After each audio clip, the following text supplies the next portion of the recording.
Be ready baby.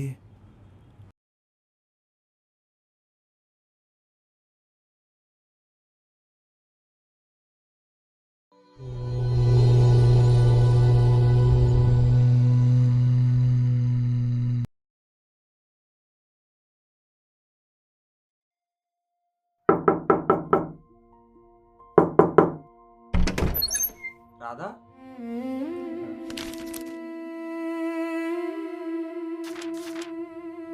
Pen.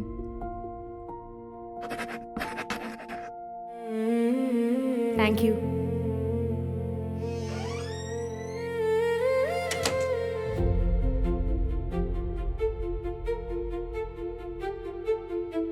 హే, నీకే ఈ letter.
అయ్యో భయపడకండి, ఎవరు నువ్వు? ఈ టైంలో నీకు ఇక్కడ ఏం పని? నేను పక్క బిల్డింగ్లోనే ఉంటా అండి. అయితే మా ఫ్రెండ్స్ తాళం తీసుకొని వెళ్ళిపోయారు. కాల్ చేస్తే 2 అవర్స్లో వస్తా అని చెప్పారు. బయట ఏమో చాలా చలిగా ఉంది. ఏం చేయాలని ఆలోచిస్తుంటే మీ ఫ్లాట్లో లైట్ ఆన్ చేసింది. సరే వాళ్ళు వచ్చే వరకు మీ ఫ్లాట్లో ఉందామని అడుగుదామని వచ్చా అండి. ఇక్కడ లేడీస్ ఉంటారని అస్సలు ఎక్స్పెక్ట్ చేయలేదు. సారీ అండి, I don't want to make you uncomfortable. సరే, వచ్చి కూర్చో. కూర్చో. కొన్ని వాటర్ ఇస్తారా? అవును, నువ్వు ఫ్రంట్ డోర్ నుంచి రాకుండా బ్యాక్ డోర్ నుంచి ఎందుకు వచ్చావు? అంటే అది చెప్పు, లేదంటే సీదా బయటకు దొబ్బాయి. అంటే నాకు కుక్కలంటే భయం అండి. ఫ్రంట్ అన్ని కుక్కలే ఉన్నాయి. ఇంత ఏజ్ వచ్చిన కుక్కలు అంటే భయమా? ఏ మనిషివో.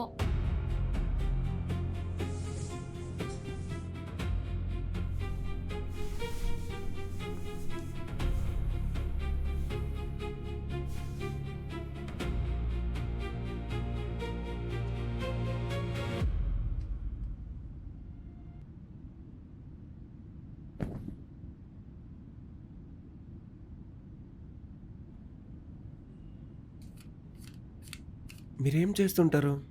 ఇక్కడున్న వాళ్ళందరూ ఏం చేస్తూ ఉంటారు ఇన్ఫోసిస్. కదా, మరెందుకు అడుగుతున్నావు? కూల్ కూల్ అండి, ఎందుకంత కోపం? అంటే మా ఫ్రెండ్స్ వచ్చే వరకు ఖాళీగా ఉండడం ఎందుకని. సరే, చెప్పు నువ్వేంటో. మీరు ఎందుకు ఇలా కోపంగా మాట్లాడుతున్నారు? కోపమా? కోపమేం లేదే, నేను బాగానే ఉన్నా. మీరేంటండి ఫ్లాట్లో ఒక్కలే ఉన్నారు? అవన్నీ నీకెందుకు? ఓకే ఓకే, నాకు హెల్ప్ చేస్తారా? సరే, చెప్పేంటో. నాకు మాట్లాడటం రాదు సరిగ్గా. తెలుసు. మ్మ్. ముఖం అలా పెట్టకు. చెప్పు, ఆ హెల్ప్ ఏంటో. నేను ఒక అమ్మాయిని లవ్ చేసిన. ఆ అమ్మాయి అంటే నాకు చాలా ఇష్టం. కనీసం ఎప్పుడు కూర్చొని మాట్లాడుకోలేదు. ఏంటి? మాట్లాడుకోకుండా లవ్వా? అసలు మాట్లాడకుండా లవ్ చేస్తారా? ఎప్పుడూ పక్కనే ఉంటూ ఫ్రెండ్స్ అని చెప్పి చేతిలో చేతులేసుకొని రోడ్డు మీద ఇష్టం వచ్చినట్టు తిరుగుతూ 24 గంటలు చాటింగ్ కాల్స్ చేసుకుంటూ కొన్ని మంత్స్ తర్వాత నాన్న బుజ్జి బంగారం అనుకోవడమే లవ్ కాదు కదండి. మరి ఆ అమ్మాయి మీద నీకున్న ఫీలింగ్స్ ఏంటో? నేను ముందు చాలా ఇంట్రోవర్ట్ని, కానీ తను నా లైఫ్లోకి వచ్చాక తనకు తెలియకుండా నాలో చాలా ధైర్యాన్ని నింపింది. తను నాకు 30 ఫీట్ డిస్టెన్స్లో ఉన్నా తన ప్రెజెన్స్ నేను ఎప్పుడూ ఫీల్ అవుతుంటా. తను ఏం చేసినా నేను ఎంజాయ్ చేస్తా. తను నన్ను కల్లో కూడా మర్చిపోకూడదని తను జాయిన్ అయిన కాలేజీలో నేను కూడా జాయిన్ అయిపోయా. కానీ నేనంటూ ఒకడు ఉన్నానని తనకు తెలుసో లేదో కూడా తెలియదు. మరి ఇంత ప్రేమ పెట్టుకొని చెప్పడానికి ఏం మాయరోగం? భయం. భయమా? భయం ప్రేమ రెండు ఒకటే దగ్గర ఉండవంటారుగా. మ్మ్. భయం ప్రేమ అన్నవి ఒకే కాయిన్ కొన్న 2 సైడ్స్ లాంటివి. ఫర్ ఎగ్జాంపుల్, ఇప్పుడు మనం మన అమ్మ నాన్నకి భయపడతాం. అలాని వాళ్ళ మీద ప్రేమ లేనట్ట. ప్రేమ ఉన్న చోటే భయం కూడా ఉంటుంది. అది అంతే. కరెక్టే. వా. తినడానికి ఏమైనా ఉందా అండి? ఫుల్ ఆకలి అవుతుంది. ఫుడ్డా? లేదనుకుంటా. ఆగు చూస్తా. మ్మ్.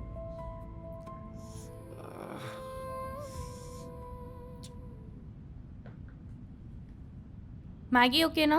ఓకే అండి, ఏదైనా పర్లే. ఆకలికి పోయేలా ఉన్నా. ఓకే కాదు, వచ్చి హెల్ప్ చేయి. నాకు కనీసం కట్టింగ్ కూడా రాదండి. సరే సోజనా చెప్పు, నేను చేస్తా. ఇదైతే నాకు వెన్నతో పెట్టిన విద్య.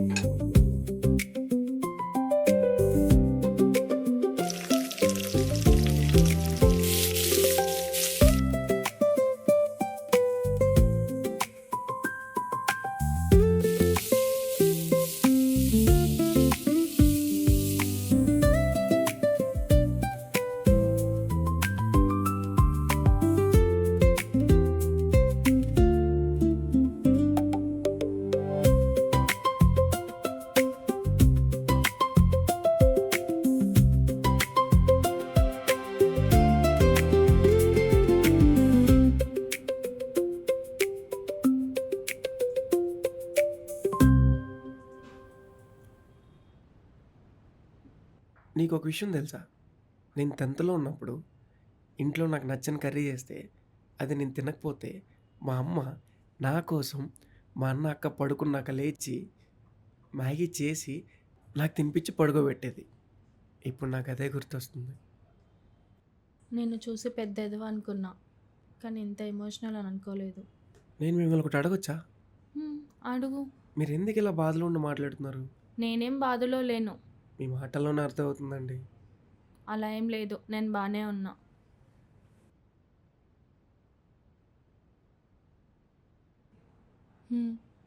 మా నాన్న చిన్నప్పటి నుంచి ఎప్పుడు నాతో లేరు. నేను ఎప్పుడూ అందరినీ నవ్విస్తూ చాలా హ్యాపీగా ఉండేదాన్ని. కానీ నాకంటూ ఎవరు లేరే అని ఒక బాధ. అప్పుడు వచ్చాడు నా లైఫ్లోకి ఒక హీరోలా. వాడు లేటుగా కలిసినా చాలా త్వరగా క్లోజ్ అయిపోయాం. మేము ఫ్రెండ్స్ 5 మెంబర్స్ అందరం చాలా హ్యాపీగా ఉండేవాళ్ళం. నేను ఎవరితో షేర్ చేసుకోలేని విషయాలు కూడా వాడితో ఏ భయం లేకుండా చెప్పుకునేదాన్ని. అలా మేమందరం చాలా హ్యాపీగా ఉండేవాళ్ళం. అనుకోకుండా ఒకరోజు నాకు ఇంకా గుర్తు, 2023 దివాళీ సినిమా రేంజ్లో ప్రపోజ్ చేశాడు. లైఫ్ అంతా ఇలానే హ్యాపీగా ఉంటామని ఓకే చెప్పేశాను. ఫస్ట్ 3 మంత్స్ అసలు ఏ గొడవలు లేవు, చాలా హ్యాపీగా ఉండేవాళ్ళము. కానీ 3 మంత్స్ తర్వాత నుంచి అసలు చాలా నరకంలా అనిపించేది. ఎక్కడికి వెళ్ళాలన్నా పర్మిషన్, ఏం చేయాలన్నా పర్మిషన్, ఏం వేసుకోవాలన్నా పర్మిషన్. అసలు నా వల్ల అయ్యేది కాదు. నేను ఇలా ఉన్నప్పుడే ఇంటి నుంచి ఒక కాల్, డాడీకి హెల్త్ బాగాలేదని, డాడీకి పారాలిసిస్. నాతో ఏదో చెప్పడానికి ట్రై చేస్తూనే ఏం చెప్పకుండానే చనిపోయారు.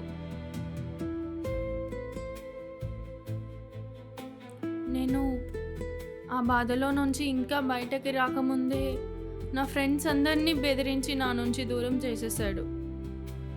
పోనీ వాడికి అన్నీ చెప్పుకుందామన్నా అసలు నా ఫీలింగ్స్కి వాల్యూ ఇచ్చేవాడు కాదు.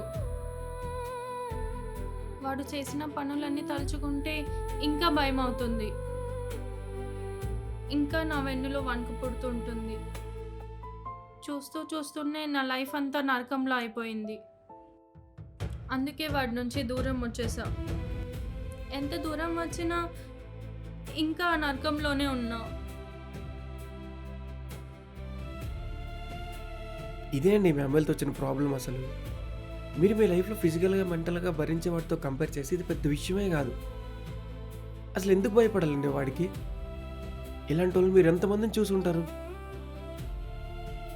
అసలు అమ్మాయిలంటేనే ఆదిశక్తి స్వరూపురాన్ని నేను స్ట్రాంగ్గా బిలీవ్ చేస్తానండి.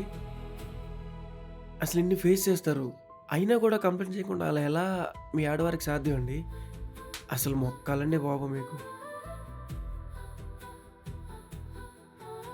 మీరు ముందులానే ఇలా హ్యాపీగా ఉండాలి.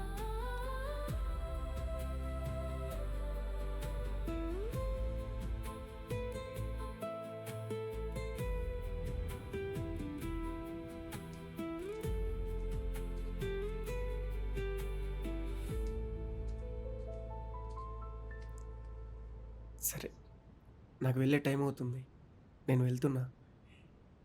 Thank you for everything. Actually నేనే మీకు థ్యాంక్ యూ చెప్పాలి. అటెక్కడికి? మెయిన్ డోర్ ఇటు కదా. ఈ టైంలో ఒక అమ్మాయి ఉన్న ఫ్లాట్లోంచి బయటికి వెళ్తే ఎవరన్నా రాంగ్ అనుకుంటారు.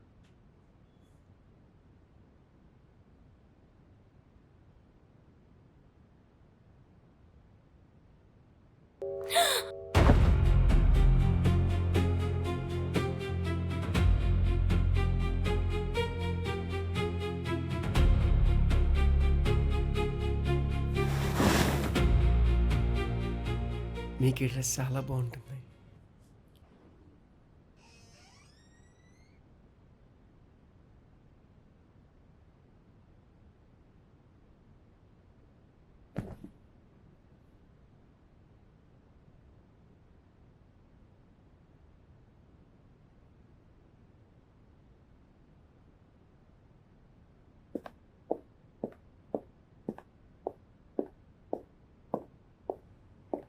ఏంటి ఇంత మార్నింగ్ లేచావు? నిద్ర పట్టట్లేదు. సర్లే, నాకు ఫుల్ నిద్ర వస్తుంది, లేచాక మాట్లాడతాం. సరే పడుకో.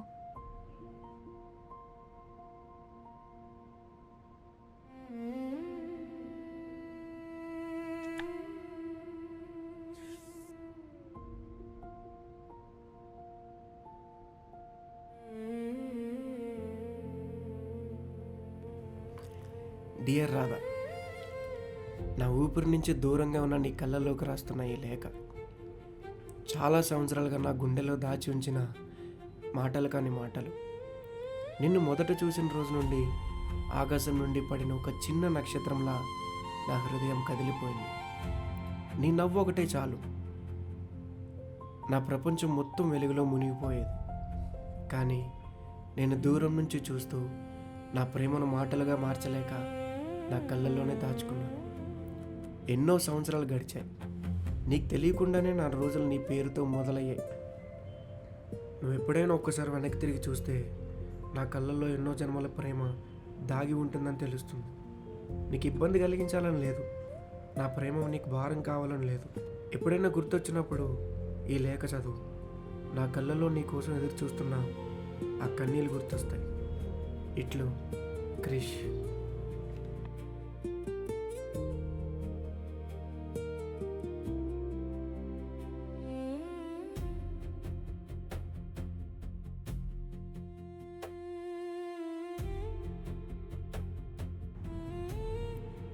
హలో క్రిష్. క్రిష్ లేడు. ఒక్కసారి ఫోన్ ఇస్తారా? క్రిష్ చనిపోయాడు.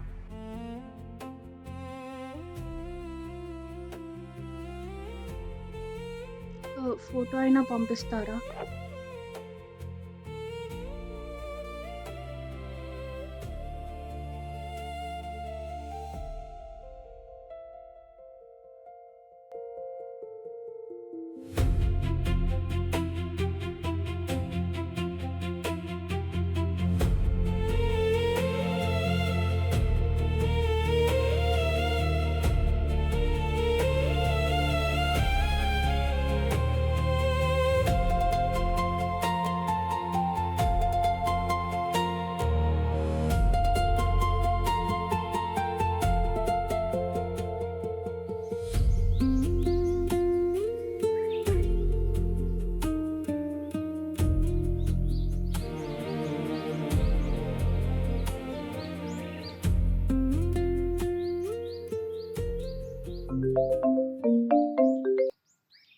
హలో, ఎలా ఉన్నావు?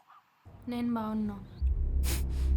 నన్ను పిచ్చోడిని చేసి నువ్వంత బాగున్నావంటే ఎలా ఊరుకుంటా అనుకున్నావు బంగారం? నీ నుండి దూరం వెళ్ళిపోయా అనుకున్నావు కదా? వస్తున్నా, మళ్ళీ వస్తున్నా.